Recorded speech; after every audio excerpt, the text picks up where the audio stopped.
Light में कुछ figure based topic है जिनका फिगर बनाने को आ जाता है एग्जाम में, और फिगर से रिलेटेड छोटे मोटे क्वेश्चंस पूछ लिए जाते हैं। तो इन टॉपिक को हम लोग को बना करके फिगर कंप्लीट करना है। चलो देखते हैं। सबसे पहला है refraction of light through a prism. तो देखो ये लाइट कैसे बनाना है, ये एयर है और ये क्या है, ग्लास है, और अगेन ये क्या है, एयर है। तो आपको रिफ्रैक्शन का कॉन्सेप्ट यूज करना है। जहां पर ये पॉइंट दिख रहा है इसका, जहां पर पॉइंट ऑफ इंसिडेंस है वहां पर एक नॉर्मल बनाओ। अब देखो रेयर से डेंसर जा रहा है तो it bends towards the normal, तो इसको जाना चाहिए ऐसे सीधे, लेकिन ये सीधे नहीं जाएगा, नॉर्मल की तरफ आएगा, यानी कि ऐसे बनाओ। देखो थोड़ा सा इधर शिफ्ट हो गया, नॉर्मल की तरफ आ गया। फिर से ये जो पॉइंट है इसको फिर से एक पॉइंट ऑफ इंसिडेंस समझो। और अब देखो ग्लास से एयर जा रहा है तो डेंसर टू रेयर, तो bends far away from the normal, तो ऐसे सीधे जाना चाहिए, तो सीधे नहीं जाएगा, ये नॉर्मल से दूर हो जाएगा, यानी ऐसे निकल जाएगा। तो ये आपका लाइट रे कंप्लीट हो गया, लाइट रे का डायग्राम। अब देखो एंगल ऑफ डेविएशन किसको कहते हैं, ये जो लाइट रे देखो इसको बोला जाएगा इंसिडेंट रे। इंसिडेंट रे ये कहलाएगा रिफ्रैक्टेड रे, यहां लिख दे रहा हूं रिफ्रैक्टेड रे। और ये जो लाइट रे निकल रहा है इसको बोलोगे इमर्जेंट रे। और ये इमर्जेंट रे और इंसिडेंट रे का जो डायरेक्शन है उसके बीच में जो एंगल बनता है ना, इसको अगर पीछे करोगे ऐसे तो ये इनिशियल जो उसका पाथ था उसके साथ जो एंगल बनाएगा उसको बोलते हैं angle of deviation. Angle of deviation direct figure based question है जो कि ऐसे कंप्लीट करने के लिए आ जाता है। ये भी देखिए एक फिगर बेस्ड क्वेश्चन है, dispersion of white light by a prism. यानी अगर एक व्हाइट लाइट जा रहा है, एक बात ये समझ लेना कि लेजर से अगर कोई लाइट इस पर डाले तो क्या उसका डिस्पर्सन होगा, नहीं होगा। व्हाइट लाइट पॉलीक्रोमेटिक होता है। पॉलीक्रोमेटिक का मतलब हो गया कि इसमें अलग अलग वेवलेंथ के बहुत सारे लाइट होते हैं, ठीक है ना। व्हाइट लाइट में 7 कंपोनेंट्स होते हैं, VIBG YUR, तो 7 कंपोनेंट सेपरेट हो जाते हैं प्रिज्म से जब वो पास करता है, तो इसी फिनोमेना को बोलते हैं डिस्पर्सन ऑफ लाइट, ठीक है ना। The separation of white light into individual component as it passes through a prism is known as dispersion of light. ये डिफिनीशन भी इंपॉर्टेंट है तो याद रख लेना डिस्पर्सन, मैं बार बार लिख नहीं रहा हूं इसको।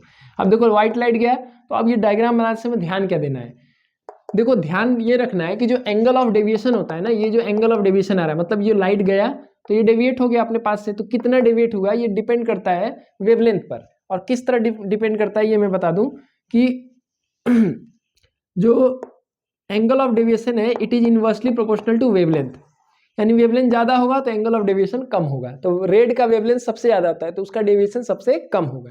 अब आपको कैसे बनाना है फिगर, देखो यहां से थोड़ा सा इधर बनाओ, 1 2 3 4 5 6 7 बना दिए। अब यहां से भी थोड़ा सा नीचे बनाना है, क्योंकि देखो यहाँ पे देख रहे हो ना ये थोड़ा नीचे जा रहा है, ऐसे सीधे स्केल लेके मत बना देना, थोड़ा सा नीचे बनाना है ऐसे।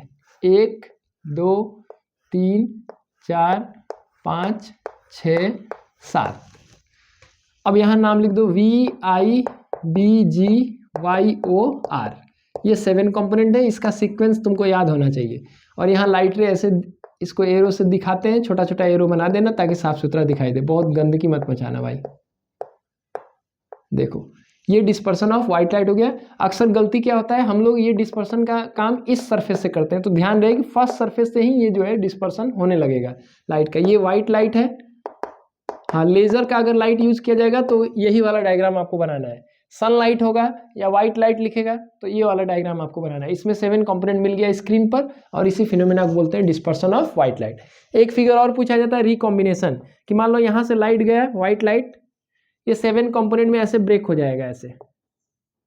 अब पूरा कंपोनेंट नहीं दिखाया जाता है, बस केवल 2 ठो दिखा देते हैं, रेड और वायलेट।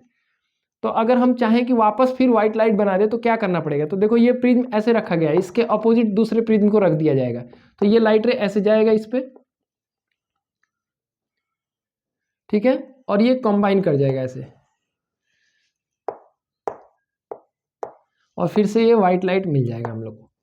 तो इस तरह से ये रिकॉम्बिनेशन का फिगर है, ऐसे एग्जाम में आ जाएगा। कंप्लीट करो तो आपको रे डायग्राम केवल कंप्लीट करना रहेगा, 1-2 नंबर का क्वेश्चन होता है। Rainbow formation by water droplets, जब बारिश होता है और उसके तुरंत बाद धूप निकलता है तो रेनबो बन जाता है, ठीक है। तो रेनबो का जो फिनोमेना है वो एटमॉस्फेरिक रिफ्रैक्शन की वजह से होता है, वाटर ड्रॉपलेट में रिफ्रैक्शन होता है लाइट का। तो आपको देखना है कि ये मान लो सनलाइट आया तो पहले यहाँ पे क्या होगा, रिफ्रैक्शन होगा, ये लाइट रे ऐसे गया, देखो rarer to denser, rarer to rarer है, ये एयर है तो रेयरर मीडियम हो गया ये सब चीज़ नोट बनाना चाहिए, कॉपी में लिखना चाहिए। इससे क्या होगा कि तुम्हारा आंसर को ज़्यादा वैल्यू मिलेगा। ये वाटर है तो वाटर कैसा मीडियम है, डेंसर मीडियम है। तो रेयरर टू डेंसर जब लाइट रे जा रहा है तो it bends towards the normal, ऐसे सीधे ना जाके देखो नॉर्मल की तरफ आ गया, ये नीचे आ गया।